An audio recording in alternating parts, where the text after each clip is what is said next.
আসসালামু আলাইকুম। বাংলা সংবাদে সবাইকে স্বাগত জানাচ্ছি। আমি চিন্তিয়া হক। শুরুতেই সংবাদ শিরোনাম। 7 মাসের বেতন ভাতা বকেয়া, গাজীপুরে কারখানা শ্রমিকদের বিক্ষোভ। কেন আমাকে এনেছেন, সরাসরি জড়িতদের ধরেন, রিমান্ডে আনিসুল।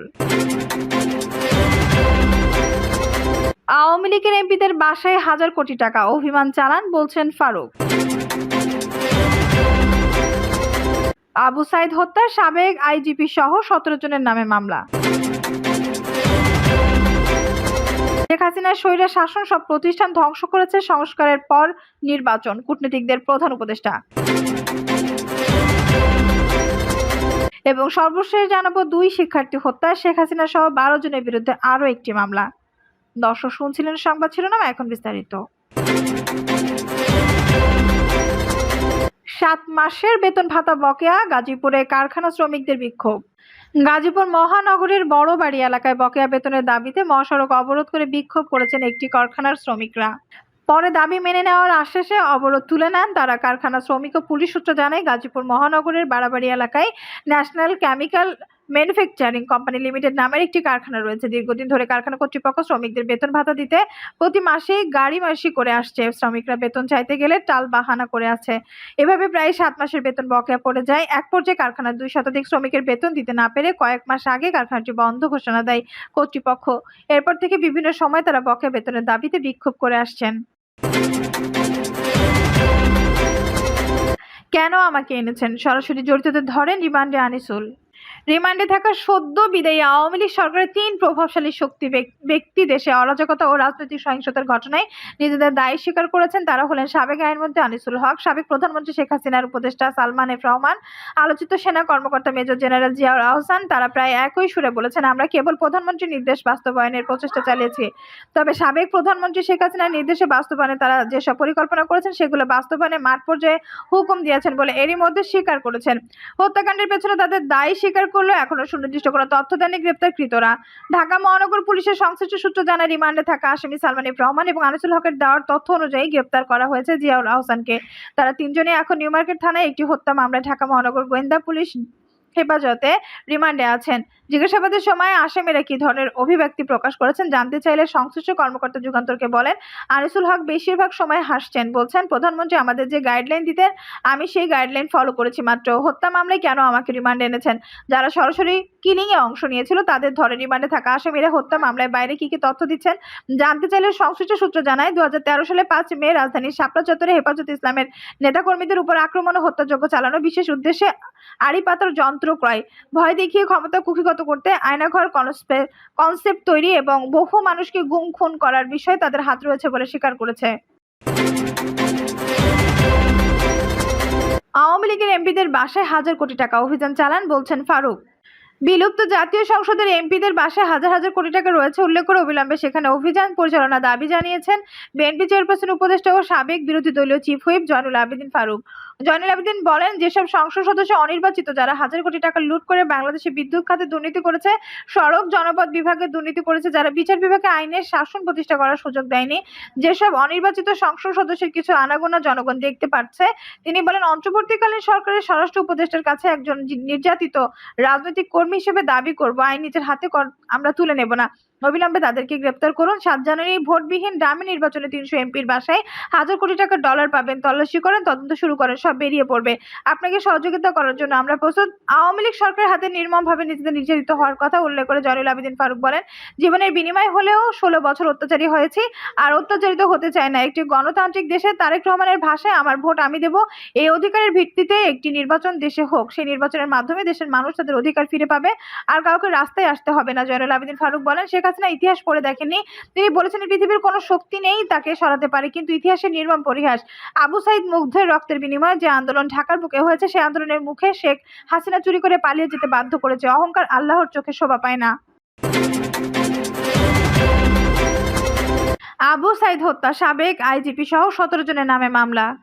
রংপুরে বেগম রোকেয়া বিশ্ববিদ্যালয়ের শিক্ষার্থী আবু সাইদ হত্যার ঘটনায় পুলিশের সাবেক মহাপরিদর্শক চৌধুরী আব্দুল্লাহ আল মামুন, রংপুর রেঞ্জের সাবেক উপমহাপরিদর্শক ডিআইজি আব্দুল বাতেন, রংপুর মহানগর পুলিশের সাবেক কমিশনার মোহাম্মদ মনিরুজ্জামান সহ 17 জনের বিরুদ্ধে মামলা হয়েছে। মামলার বাদী আবু সাইদের বড় ভাই রমজান আলী। কোটা সংস্কারের দাবিতে রংপুরে বৈষম্যবিরোধী ছাত্র আন্দোলনের অন্যতম সমন্বয়ক ছিলেন আবু সাইদ। আন্দোলন চলাকালে গত 16 জুলাই পুলিশের গুলিতে তিনি নিহত হন। মামলাটি নেওয়ার জন্য আজ রোববার রংপুরের অতিরিক্ত মেট্রোপলিটন ম্যাজিস্ট্রেট আদালতে আবেদন করেন বাদী। মামলাটি গ্রহণ করার জন্য তাজহাটা থানাকে নির্দেশ দেন এই আদালতের বিচারক রাজু আহমেদ। মামলার বাদীর আইনজীবী রায়হান কবির ও রোকনুজ্জামান এই তথ্য নিশ্চিত করেছেন। মামলার এজাহারে দাবি উল্লেখ করে কোটা সংস্কার দাবিতে রংপুর বৈষম্য বিরোধী ছাত্র আন্দোলনের নেতৃত্বে আন্দোলনের অন্যতম সমন্বয়ক ছিলেন আবু সাইদ। গত 16 জুলাই আবু সাইদ নিরস্ত্র ও একা ছিলেন। তিনি দৃশ্যত পুলিশের জন্য কোনো হুমকিই ছিলেন না।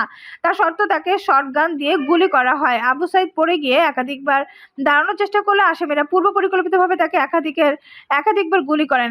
এজাহারে বলা হয়েছে, ঘটনার দিন বেলা 2টার দিকে বেগম রোকেয়া বিশ্ববিদ্যালয়ের ভেতর থেকে শাখা ছাত্রলীগের সভাপতি পোলেম বড়ুয়ার নেতৃত্বে ছাত্রছাত্রীদের উপর ইটপাটকেল নিক্ষেপ শুরু হয়। আবু সাইদ পিছু না হটে 2 হাত প্রসারিত করে বুক পেতে দিয়েছে এগিয়ে যান। পুলিশের সামনে এই সময় প্রক্টর অফিসার কর্মকর্তা রফিউল হাসান হেলমেট পরে এসে আবু সাইদকে লক্ষ্য করে গুলি করুন বলে নির্দেশ দেন। অপর 2 আসামি বিশ্ববিদ্যালয়ের 2 শিক্ষক মশিউর রহমান ও আসাদুজ্জামান মণ্ডল পুলিশকে গুলি করতে প্ররোচিত করেন। শেখ হাসিনার স্বৈরাচার শাসন সব প্রতিষ্ঠান ধ্বংস করেছে সংস্কারের পর নির্বাচন, কূটনীতিকদের প্রধান উপদেষ্টা। সাবেক প্রধানমন্ত্রী শেখ হাসিনার স্বৈরাচার শাসন দেশের প্রতিটি প্রতিষ্ঠানকে ধ্বংস করে দিয়েছে বলে মন্তব্য করেছেন অন্তর্বর্তী সরকারের প্রধান উপদেষ্টা ডক্টর মোহাম্মদ ইউনূস। তিনি বলেন, এমন একটি সময় এসে দেশের দায়িত্ব নিয়েছি যখন প্রায় সব ক্ষেত্রেই চরম বিশৃঙ্খলা। তাই নির্বাচন কমিশন, বিচার বিভাগ, জনপ্রশাসন, আইন শৃঙ্খলা বাহিনী ও গণমাধ্যমে প্রয়োজনীয় সংস্কারের পর অন্তর্বর্তী সরকার একটি অবাধ, সুষ্ঠু এবং অংশগ্রহণমূলক নির্বাচনের আয়োজন করবে। প্রধান উপদেষ্টা বলেন, বাংলাদেশের বন্ধুদের মধ্যে থাকতে পেরে আনন্দিত। 2 সপ্তাহ আগে বাংলাদেশ দ্বিতীয় বিপ্লবের সাক্ষী হয়েছে। শেখ হাসিনা নৃশংস স্বৈরাচার শাসনের বিরুদ্ধে জেগে উঠেছিল লাখো বীর ছাত্র জনতা। কিন্তু তার শেখ হাসিনা দলের ছাত্র সংগঠন, শুধুমাত্র আইন শৃঙ্খলা বাহিনী বাংলাদেশের স্বাধীনতার পর থেকে দেশে ভয়াবহতম বেসামরিক গণহত্যা করার পর তিনি দেশ ছাড়েন। ডক্টর ইউনূস বলেন, আমি সেই সমস্ত বীর ছাত্র এবং নিরীহ মানুষের প্রতি গভীর শ্রদ্ধা জানাই যারা সর্বোচ্চ আত্মত্যাগ করেছেন। আমাদের সম্প্রতি স্মৃতিতে অন্য কোনো দেশের ছাত্রদের তাদের গণতান্ত্রিক আকাঙ্ক্ষা প্রকাশের জন্য এত মূল্য দিতে হয়নি। যেখানে একটি বৈষম্যমুক্ত, ন্যায়সঙ্গত এবং পরিবেশ বান্ধব একটি দেশের স্বপ্ন দেখতে হয়েছে, যেখানে প্রতিটি নাগরিকের মানবাধিকার সম্পূর্ণরূপে সুরক্ষিত থাকবে। প্রধান উপদেষ্টা বলেন, আমি এমন একটি সময় এসে দেশের দায়িত্বভার নিয়েছি যেখানে অনেক দিন থেকে পুরোপুরি বিশৃঙ্খল পরিস্থিতি বিরাজ করছে। ক্ষমতায় থাকার চেষ্টায় শেখ হাসিনার স্বৈরাচার সরকার দেশের প্রতিটি প্রতিষ্ঠানকে ধ্বংস করে দিয়েছে। বিচার ব্যবস্থা ভেঙে পড়েছে। তিনি বলেন, দীর্ঘ 1.5 দশকের নির্মম নৃশংসতার মাধ্যমে গণতান্ত্রিক অধিকার দমন করা হয়েছিল। নির্বাচনে কারচুপি হয়েছে। তরুণ প্রজন্ম তাদের ভোটাধিকারের চর্চা না করে বেড়ে উঠেছে। সম্পূর্ণ রাজনৈতিক পৃষ্ঠপোষকতায় ব্যাংক লুট হয়েছে আর ক্ষমতা অপব্যবহার করে লুণ্ঠন করা হয়েছে রাষ্ট্রীয় কোষাগার। সরকার গণতন্ত্র, ন্যায় বিচার, মানবাধিকার ও বাক স্বাধীনতা সমুন্নত রাখবে। অন্তর্বর্তী সরকারের সর্বোচ্চ অগ্রাধিকার আইন শৃঙ্খলা পরিস্থিতি নিয়ন্ত্রণে আনা বলে উল্লেখ করেন প্রধান উপদেষ্টা। সশস্ত্র বাহিনী বেসামরিক শক্তির সহায়তা কাজ চালিয়ে যাবে যতক্ষণ পর্যন্ত না পরিস্থিতি নিশ্চিত হবে। সব ধর্মীয় ও জাতিগত গোষ্ঠীর নিরাপত্তা নিশ্চিত করতে অঙ্গীকারবদ্ধ অন্তর্বর্তী সরকার। প্রধান উপদেষ্টা দেশে জুলাই আগস্ট মাসে আন্দোলনে নিহত হওয়ার ঘটনায় জাতিসংঘের তদন্তকে স্বাগত জানান। তিনি বলেন, তিনি চান এই ঘটনা নিরপেক্ষ তদন্ত হোক। তদন্তে জাতিসংঘকে বাংলাদেশ সরকার সহায়তা দেবে। ডক্টর ইউনূস বলেন, বাংলাদেশ যতগুলো আন্তর্জাতিক সংস্থার সঙ্গে চুক্তি রয়েছে তার সব বাস্তবায়ন করবে সরকার। তিনি বলেন, নির্বাচন কমিশন, বিচার বিভাগ, বেসামরিক প্রশাসন, নিরাপত্তা বাহিনী ও গণমাধ্যমে গুরুত্বপূর্ণ সংস্কারের জন্য দায়িত্ব পালন করব। এরপর আমরা একটি অবাধ, সুষ্ঠু, অংশগ্রহণমূলক নির্বাচন অনুষ্ঠানের আয়োজন করব। জাতীয় ঐক্যমত্য বৃদ্ধির জন্য আমরা আন্তরিক প্রচেষ্টা চালাবো। 2 শিক্ষার্থী হত্যা, শেখ হাসিনা সহ 12 জনের বিরুদ্ধে আরও একটি মামলা। পুরান ঢাকার কবি নজরুল সরকারি কলেজ এবং সরকারি শহীদ সোহরাওয়ার্দী কলেজের 2 শিক্ষার্থী হত্যার অভিযোগে সাবেক প্রধানমন্ত্রী শেখ হাসিনা সহ 12 জনের বিরুদ্ধে আরও একটি হত্যা মামলা হয়েছে। রোববার ঢাকার chief metropolitan magistrate CMM Tarikul ইসলামের আদালতে সুপ্রিম কোর্টের আইনজীবী নাসরিন বেগম মামলাটি করেন। বাদীর অভিযোগ এজাহার হিসেবে নথিভুক্ত করার জন্য সূত্রাপুর থানার ভারপ্রাপ্ত কর্মকর্তা ওসি নির্দেশ দিয়েছেন আদালত। আদালতের বেঞ্চ সহকারী সিরাজুল হক এই তথ্য নিশ্চিত করেছেন। এই নিয়ে শেখ হাসিনার বিরুদ্ধে ঢাকা, চট্টগ্রাম, বগুড়া ও জয়পুরহাটে 11টি মামলা হয়েছে। এর মধ্যে 10টি মামলায় হত্যার অভিযোগে আর অন্যটি অপহরণ মামলা।